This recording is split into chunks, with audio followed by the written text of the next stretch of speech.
r/AskReddit. Teachers of Reddit, what's the saddest thing you've heard a student say? I work as a paraprofessional for kids in grades K5, and I kind of hop around from kid to kid and help wherever I can. A lot of my one-on-one students are special education or have learning disabilities, so my approach to working with them is being open to their interests and talking to them in between work. You'd honestly be surprised how well this works, just letting them tell you about their day or fortnight or their weekend. Now, I have had issues with stuff like this with a few kids, but the one that sticks out to me is this boy in my 5th grade class. He has both learning disabilities and issues with emotional processing. He's a very large kid at 10 years old, taller than I am. One day I come into the room to find him sullen and quiet, and I ask him if he'd like to come out in the hallway and talk to me. At a bit of probing, he told me that one of the kids in his class told him he should die, that nobody likes him. At one point he just whispers, "I just want someone to love me." It absolutely broke my heart. I struggle with feelings of not feeling loved myself, so I told him, "You know I love you, right? You're my friend and I always look forward to seeing you every day." We ended up taking a walk around the school just chatting to get his mind off things, and I told the social worker. Ever since then he's been one of my best students. Yes, he still doesn't want to do his work, but he's always excited to see me, and one day, when I came to class with a pulled muscle in my leg, he helped me walk to his seat and pulled out a chair for me. It's honestly one of the moments in my life where I feel I made a difference. Edit. Oh my god. Thank you for all the kind words and the silver. It's so nice to hear how happy this makes all of you. To me, I'm just doing my job by bringing kids up and giving them that positivity they also need. This really inspires me to continue what I'm doing, so thank you so much. Did a pretty standard scale drawing project where students measured and drew their bedrooms. A student drew squares along the walls, and when I asked what they were, he said they were the stove and refrigerator. Kid was sleeping in the kitchen. The fact that he drew these in a school assignment shows that this is normal for him, and that he has likely been sleeping in the kitchen his whole life just makes it all a whole lot worse. Do you know how the kid is doing today? Sadly, no, but that moment still lives with me. I changed the assignment the following year to have the kids design their dream bedroom after making a scale drawing of a room at school to avoid making kids have to expose their living situations. Edit. Thanks for my first silver, kind stranger. That right there is wonderful of you. Thank you for thinking of what it must be like for those kids and what they must go through when others find out, or fears around others finding out. Ex-wife taught 1st grade in a school district known mostly for trailer park crime. At Christmas, she had her kids write stories about the best thing about the holidays. One extremely impoverished kid wrote that he was excited that Santa was going to let him pick out a single box of cold cereal that would be his and his alone, and he could pick from anything in the grocery store. Mom was dead ass broke, working 2 jobs trying to make ends meet, and food stamps were the only way she could get her 3 kids a present. She played this up, and the kids got excited about this. My husband is one of 9 from a really poor rural Midwest family. They used to give the kids Pop-Tarts in their Christmas stockings. Not a whole box, mind you, but a packet. Before there was any such thing as refrigeration or food stamps, it used to be a status symbol if you could give your kids oranges for Christmas. I was teaching media, journalism, podcasting, video editing, etc. to students in Southeast Europe who wanted to better utilize social media to share what was happening in their countries. Think Arab Spring. One of my students from Burma mentioned sleeping with her father. I pulled her aside to have her clarify. Her father sleeps in bed with her and her sister to make sure they aren't kidnapped overnight and sold into the slave trade. Most sobering moment of my life. Damn, that is some heavy asterisk. I had a student who was diagnosed with leukemia, went into remission, returned to school. Shortly after, his sister was diagnosed with skin cancer. A few weeks later, his brother was killed in a RTA. One day he came to see me and just hung around my classroom door. I asked him if there was something he wanted and to come in. He walked in, sat down and simply said, "I just want it to stop. I don't know what I've done." Then he sobbed. We ended up crying together for the entire break. Absolutely heartbreaking. Forgive my ignorance, but what's an RTA? Road traffic accident. No need to apologize. I should have just typed it. A second grader told me that he was feeling weird and tired that day because he didn't sleep much the night before because people were shooting each other on his street, and his dad went out to see what was happening and didn't come back until morning. He was so worried he hadn't slept at all. Another student told me he couldn't take his ADHD medicine because his mommy sold it for food. I keep seeing all of these stories about food. My school does a little thing that isn't much, but definitely helps. Every Friday, kids with a low income is sent home with a sack of food, usually including water, juice, a can of tuna, a small bag of chips, raisins, and other small non-perishables. It's a way a kid can have a meal or two if they otherwise aren't able to. Where my daughters go, the cafeteria will feed any kid, even if they don't have money. The kids get a tab, and the parents pay on it. I asked about it. My daughter chose to eat at the cafe rather than her packed lunch once. And they said there's no cut-off limit. They'd rather lose money than a kid not eat. I was only sort of a teacher for 1 year. I worked at one of the national laboratories in the Bay Area, and as outreach we gave 2 science lessons each to all the schools in Oakland and Berkeley. On lesson 2 in one of the Oakland schools, from a 10-year-old girl who was clearly having trouble paying attention. "Sorry I wasn't here last time. My dad got shot." I said this when I was in middle school about my uncle. He's fine. A firefighter who got shot responding to some guy barricading himself in his house. Just wondering, was this person's dad okay in the end? I have no idea. I was only there to throw around some dry ice and liquid nitrogen and share some related insights. I was not equipped or trained for any kind of counseling, and really we only saw these kids twice for an hour each. I didn't think it was my place to ask her for details. I was assisting another class of first graders, and when they were dismissed one of the boys was slightly panicked and sticking to the wall. When I talked to him to figure out why, he informed me that his older brother had come to pick him up and that he was terrified. I called over the other teacher, and we found out that his brother was physically abusive when they were alone together. Of course, in light of this information we couldn't allow him to leave with his brother, so we called the mother and waited until she could pick him up. I informed the mother of what her son had told us, and that was it, but I'll never forget how scared that little boy was.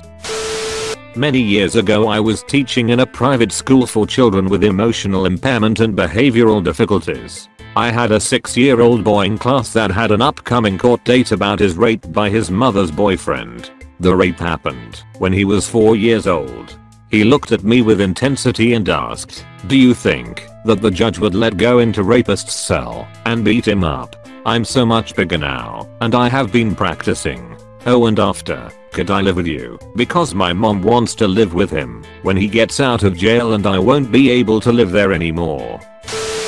My sister had a kid in kindergarten have a big breakdown seeing all the food getting thrown away after lunch on the first day. He had a bunch of siblings at home, and they were all hungry. It's the first time my sister cried at work. CPS was called and stuff happened. Food waste is a serious problem. Why do people keep throwing food away when they know other people in this world are starving? I don't mean those last few beans on your plate that you're too full to eat. I'm talking about the enormous quantity of food thrown away by companies because the foods weren't sold or didn't look normal, while those foods were actually completely fine to eat. It really makes me angry. I taught my high school students in China to write haiku. 5 syllables. I came across this one from an extremely pleasant and soft-spoken kid while going through what they handed in. Delete. My dad told me, "Harry, now delete mum's number." Shut up, I will not.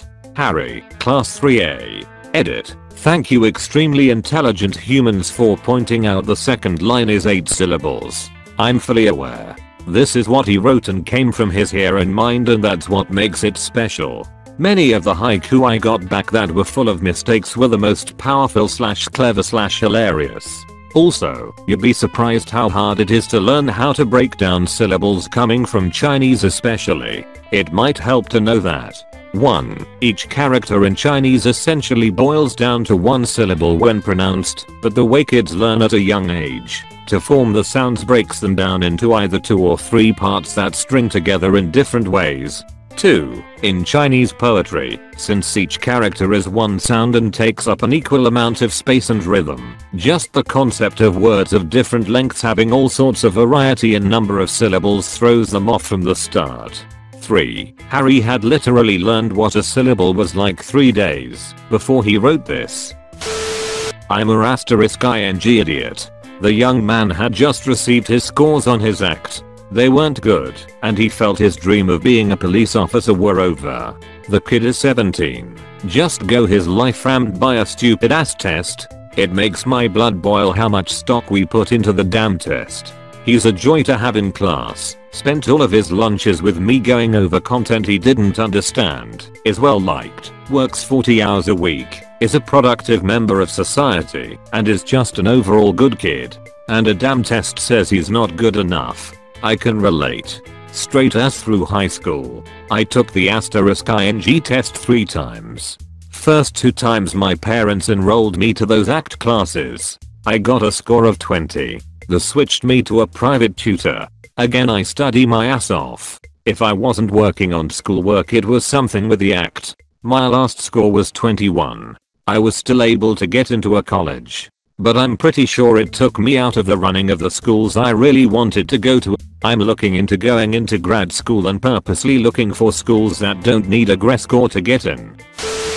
I'm sorry, I didn't take my meds today because mom sold them again. And is it okay if I stay in your room for lunch? We don't have any food in the house. I bought that kid bread, peanut butter, jelly and some snacks, and he made lunches and dinners for himself and his brother. I cried every night during that school year. Edit to at, thank you for unexpected gold. A lot of heavy stuff in this thread, but he made lunches and dinners for himself, and his brother really got to me. Thanks for looking out for these kids.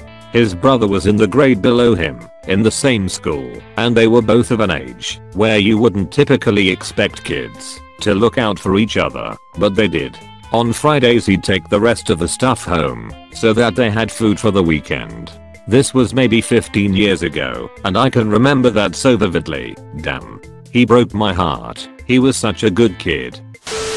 In my second year of teaching I had one of my 5th grade students approach me in almost tears and asked if I could talk to her outside our room one morning. I had a rough class that year, so at first I thought someone said something to her.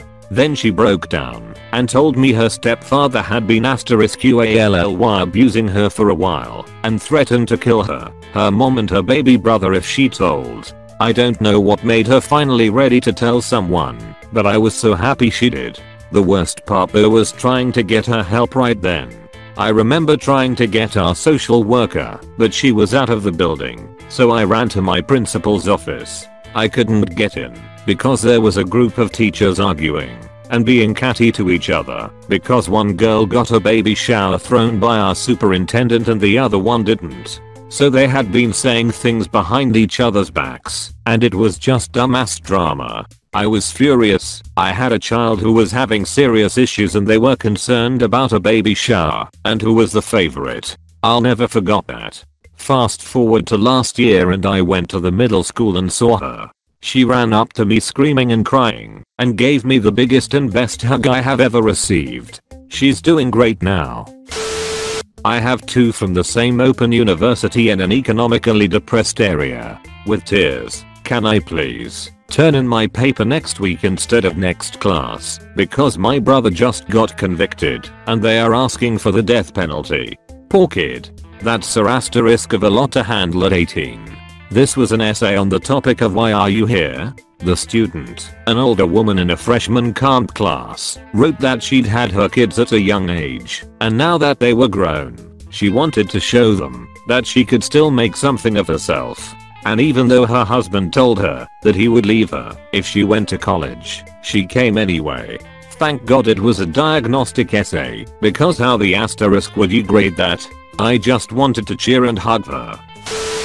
I was a secondary education major for most of college and worked at a bunch of schools nearby. At one middle school, there was a kid we'll call Jeremy, about 12 years old, black, family, was pretty broke.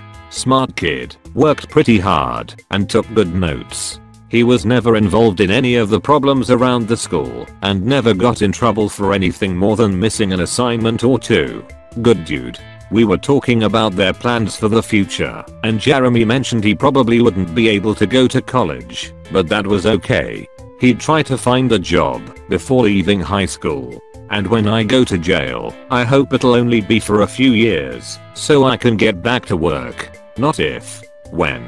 With everything he'd seen in the world up to that point, it wasn't really a question for him. Not me, but wife. A couple years ago, a grade 3 kid whose birthday was coming up was saying how he didn't deserve a birthday, that he was a speck of dirt, that he was bad. It took a while, but my wife was able to figure out that when he was in grade 1 and at his birthday celebrations, his dad stabbed his mom. He had internalized this into somehow being his fault because it happened on his birthday. It was his fault that his dad was in jail and that his mom was so severely injured that she could no longer work. It was his fault that they had to move into a much smaller place. Really tough to hear. Kids should not have to deal with this asterisk. That's the thing with abuse. The child doesn't stop loving their parents, they stop loving themselves. For context, I teach English as a second language in HK for secondary students at a pretty weak school. At this point I'd only been teaching for maybe 5 weeks. I was teaching the Form 1s, 12 years old, speaking lessons, and one boy had a really good attitude to learning English, and so I thought he would make a great addition to the English ambassador team to help me out around school. When I approached him after class and asked if he wanted to join, the conversation went like this. Me, hey, name, would you like to be an English ambassador? Student, but my English not very good, sick. Me, it seems pretty great to me, and your attitude in class is excellent, and that's what's important. Student, but there are much, sick, students better than me. Me, I think you're more than good enough. At which point the boy starts crying, and obviously I'm quite shocked, and I'm just like, what's up? You okay? To which he just says whilst sniffling from tears, no one's ever said I'm good enough, they all told me my English was rubbish. That was heartbreaking for me to hear. He explained afterwards not only had his friends told him he was rubbish, but his teachers too. Heard just last week from behavioral/emotional support student. IA, me, wow.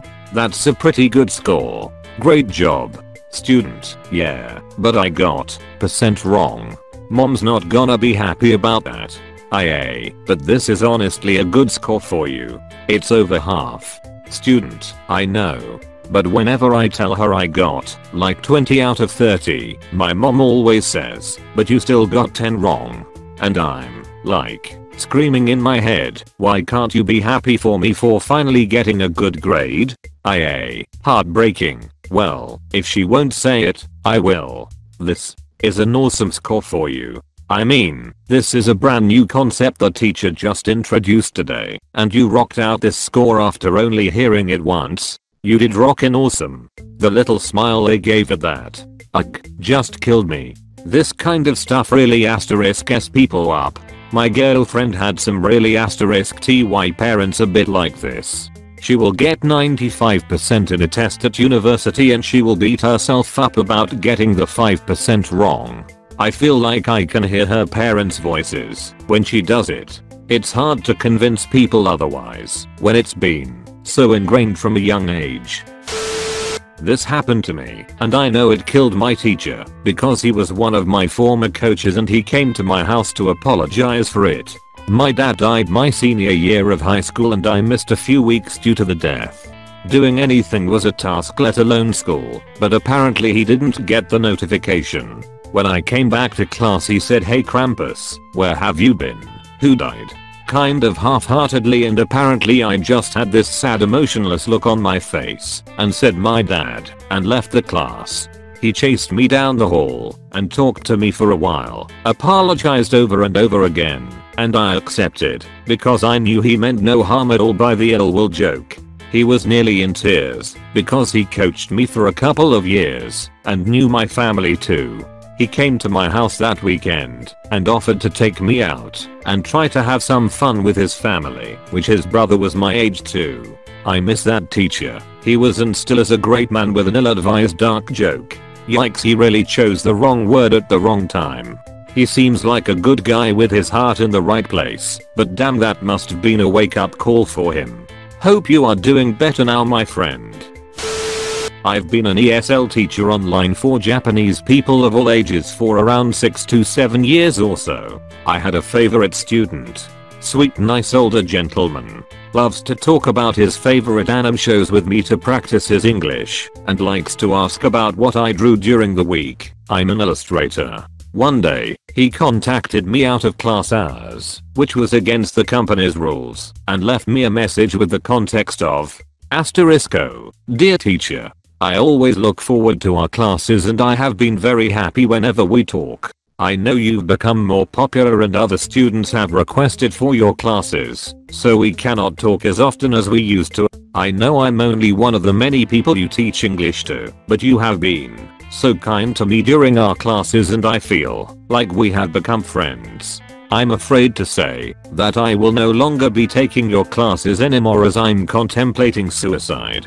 I've been so depressed lately, and I no longer know what to do. Against company protocol, I contacted him as soon as I saw the message and begged him to tell me his mailing address and told him to wait until my letter comes. I wrote him a very long letter of why he shouldn't do it and also sent a lot of my art prints and stickers to hopefully cheer him up. He responded after some weeks and said that it truly helped him clear his mind. We are still friends to this day, and he sends me pictures of his pet rabbits from time to time. Edit. Thank you for the nice messages. I'm a bit shy to respond to some of them because English isn't my first language and I do not know as much slang as I wish I did. But his favorite anime, and now mine as well, is Natsume Ujinshou, Natsume's Book of Friends. It's very heartwarming and wholesome. Edit 2. Thank you so much to the nice people who gave me a gold. This wasn't necessary but so kind. I'm in tears. I didn't expect so many people to read it, but I'm glad it has made a nice little impact in your hearts. Gentleman Sandid sent me back something for the letter and art prints. It was a life-sized Nyanko Sensei plushie that helps me sleep better at night. He also has a hamster named Nyanko Sensei, and he eats a lot. Edit 3. 3 silvers? Thank you so much, really. And for all the nice comments. I'm so sorry for not replying to all of them, but they're also uplifting.